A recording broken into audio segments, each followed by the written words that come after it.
Hello, everybody, and welcome to the 33rd episode of Relax, si Lord at ang mga santo ang bahala sa atin.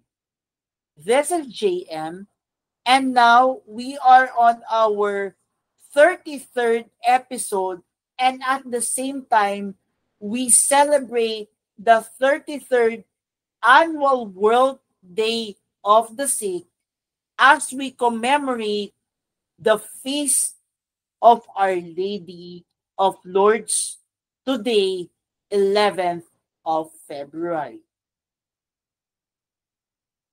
Let us first look what is the World Day of the Sick.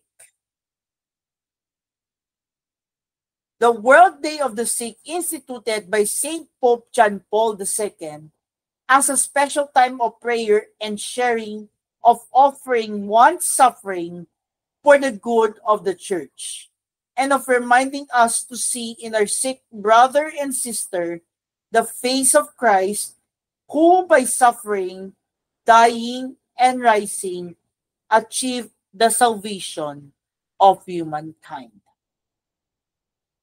So now, let's listen to the readings of the day as we commemorate the World Day of the Sick, the Feast of Our Lady of Lourdes, and celebrating the Tuesday of the fifth week in Ordinary Time.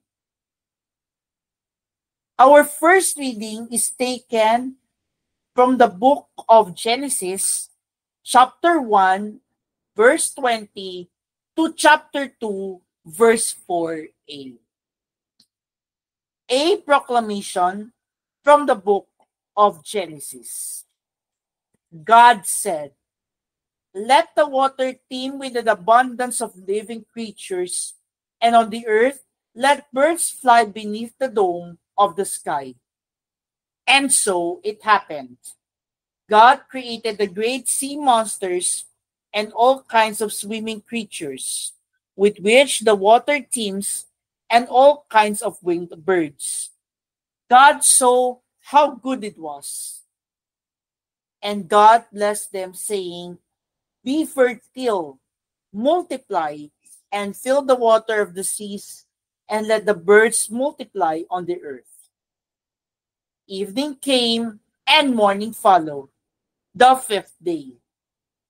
Then God said, "Let the earth bring forth all kinds of living creatures, cattle, creeping things, and wild animals of all kinds."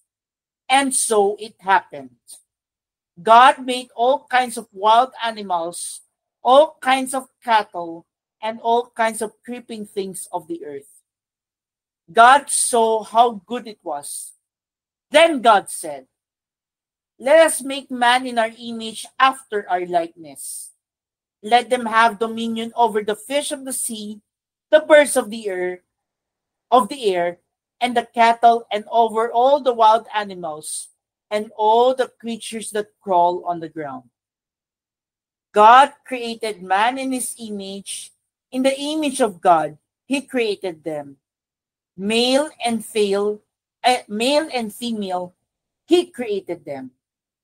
God blessed them, saying, "Be fertile and multiply, fill the earth and subdue it. Have dominion over the fish of the sea, the birds of the air, and all the living things that move on the earth." God also said, "See, I give you every seed-bearing plant all over the earth, and every tree that has seed-bearing fruit it on to be your food, and to all the animals of the land, all the birds of the air, and all the living creatures that crawl on the ground. I give all the green plants for food." And so it happened. God looked at everything he had made, and he found it very good. Evening came, and morning followed, the sixth day. Then the heavens and the earth and all their array were completed. Since on the seventh day God was finished with the work he had been doing, he rested on the seventh day from all the work he had undertaken. So God blessed the seventh day and made it holy, because on it he resisted from all the work he had done in creation. Such is the story of the heavens and the earth at their creation. The word of the Lord. Thanks be to God. Our response to the responsorial Psalm for today is, O Lord our God, how wonderful your name in all the earth. Please repeat, O Lord our God, how wonderful your name in all the earth. When I behold your heavens, the work of your fingers, the moon and the stars which you set in place, what is man that you should be mindful of him, or the Son of Man that you should care for him? Response, O Lord our God, how wonderful your name in all the earth. You have made him little less the angels, and crowned him with glory and honor. You have given him rule over the works of your hands, putting all things under his feet. Response, O Lord our God, how wonderful your name in all the earth. All sheep and oxen, yes, and beasts of the field, the birds of the air, the fishes of the sea, and whatever swims the path of the seas. Response, O Lord our God, how wonderful your name in all the earth. Alleluia, alleluia. Incline my heart, O God, to your decrees, and favor me with your law. Alleluia, alleluia. Now let's listen to the gospel for today, taken from the Gospel of St. Mark, chapter 7, verses 1 to 13. The Lord be with you and with your spirit. A proclamation from the Holy Gospel according to St. Mark. Glory to you, O Lord. When the Pharisees with some scribes who had come from Jerusalem gathered around Jesus, they observed that some of his disciples ate their meals with unclean, that is, unwashed hands. For the Pharisees, and in fact all Jews, do not eat without carefully washing their hands, keeping the tradition of the elders. And on coming from the marketplace, they do not eat without purifying themselves. And there are many other things that they have traditionally observed, the purification of cups and jugs, and kettles and beds. So the Pharisees and scribes questioned him, why do your disciples not follow the tradition of the elders, but instead eat a meal with unclean hands? He responded, well did Isaiah prophesy about you hypocrites, as it is written, this people honors me with their lips, but their hearts are far from me. In vain do they worship me, teaching as doctrines human precepts. You disregard God's commandment, but cling to human tradition.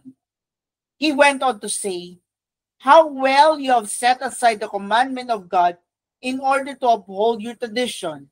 For Moses said, honor your father and your mother, and whoever curses father or mother shall die. Yet you say, if someone says to mother or father, any support you might have had from me is korban, meaning dedicated to God. You allow him to do nothing more for his father or mother. You nullify the word of God in favor of your tradition that you have handed on. And you do many such things. My dear friends, my fellow relaxers, this is the good news of our salvation. Praise to you, Lord Jesus Christ. Now, let's read the meditation for today on the 5th week, or Tuesday of the 5th week in ordinary time as we commemorate the feast of Our Lady of Lourdes. Today, as we celebrate Our Lady of Lourdes and the World Day of the Sick, the readings remind us of the beauty of God's original plan for us and of the sad consequences of straying from His plan. The Pharisees in today's gospel are not focused on God and on the beauty of His creation, which He has entrusted to our care. They are preoccupied with their observation that Jesus' disciples are eating with unwashed hands. How easy it is for us to notice when other people are doing what we consider wrong. In the case of the Pharisees, we do not know if they were truly scandalized or if they were simply looking for a way to malign Jesus and His followers. We know that their intentions were not pure, even if their hands and cups and jugs were clean. They questioned Jesus. Why do your disciples not follow the tradition of the elders, but instead a meal with unclean hands? The answer to their question lies within the question itself, because there is a difference between the tradition of elders and the real means to purity of heart. Do the Pharisees themselves know what they are following, all these traditions? They have gotten carried away with rules and rituals. What began with a desire to purify oneself before God evolved into a long list of minute external requirements.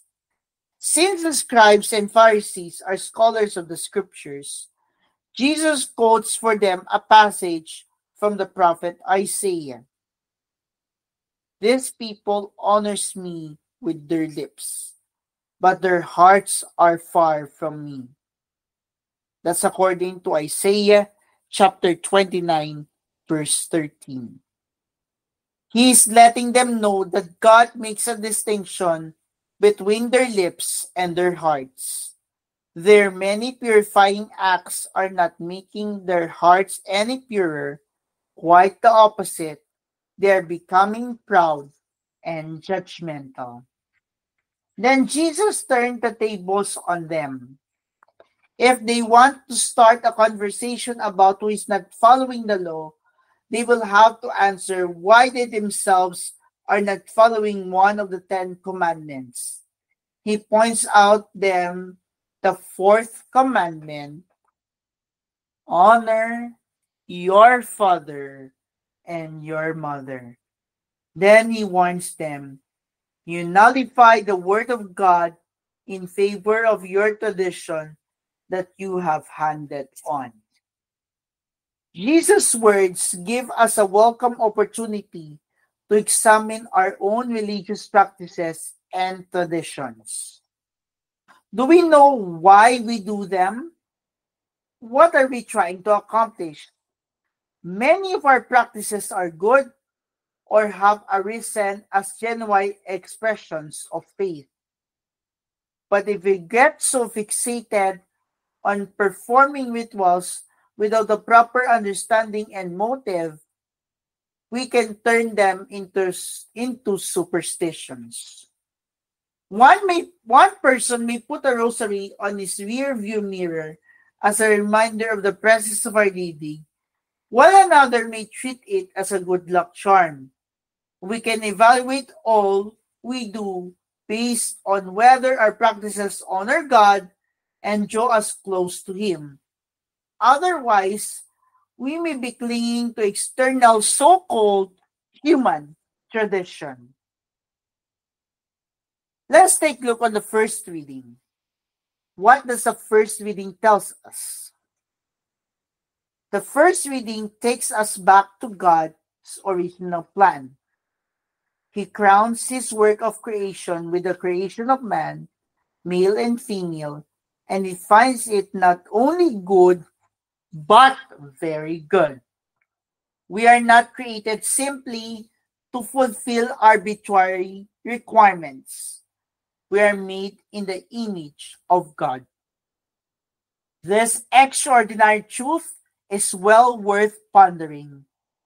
Each one of us and every person we have ever met or will meet is an icon of God. Not a thing, not an object for use, not a slave, not a burden to society, but a unique, precious, sacred image. Unlike any other creatures in the material world, we have spiritual powers. We can think and we can choose. We can reason and we can love. Yes, God has made us very good. How blessed we are. Today, we give thanks to God for the gift of our life and the lives of all our loved ones. We also thank Him for coming among us, born of the Virgin Mary, a man like us in all things but sin. That's according to Hebrews chapter 4, verse 15. Jesus is God who became part of His own creation in order to free us from sin and death, from the errors of the Pharisees, from our slavery to worldly things and ideas. By His death and resurrection, He has restored us in His image, offering us not simply a better human life, but a share in His own divine life. When Our Lady appeared at Lourdes in 1858, He reaffirmed the goodness of creation and the importance of following Jesus. She came to draw all her children back to Him so that we may be healed by Him. The water that flows from the miraculous spring in Lourdes is ordinary water, another good, simple element of creation. But God uses it as an instrument of His healing. On this World Day of the Sick, we join the Blessed Virgin Mary in the name of Lourdes in praying for the physical and spiritual healing of all who burden with sickness. We will leave you with questions to ponder, such as these questions.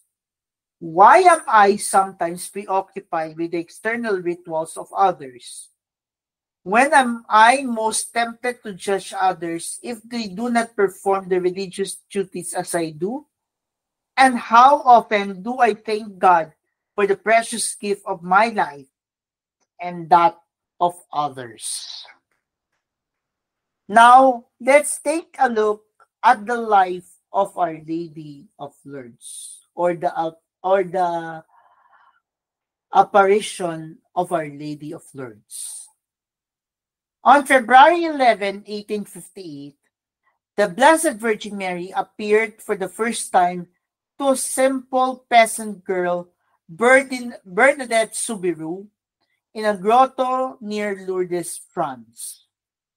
In the course of her 18 apparitions, Our Lady gave Saint Bernadette personal guidance, encouraged her to pray and do penance, gave messages for the parish priest, revealed the presence of a spring of water in the grotto, which became the instrument for many miraculous healings, and in the end, revealed her name, I am the Immaculate Conception.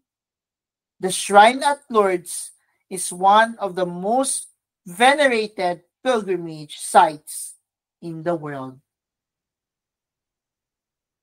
Let us pray. In the name of the Father, and of the Son, and of the Holy Spirit. Amen. Our Lady of Lourdes, intercede for me with Jesus, your Son. Amen. In the name of the Father, and of the Son, and of the Holy Spirit. Amen. And that we conclude our first of 3 episodes for today on the the Tuesday of the fifth week in ordinary time, as we commemorate the World Day of the Sick and the feast of Our Lady of Lourdes. Catch 2 more episodes today as we will read more readings for the Tuesday of the fifth week in ordinary time and the readings for Our Lady of Lourdes. This is JM reminding us to take care of ourselves so that we don't get sickness. God bless.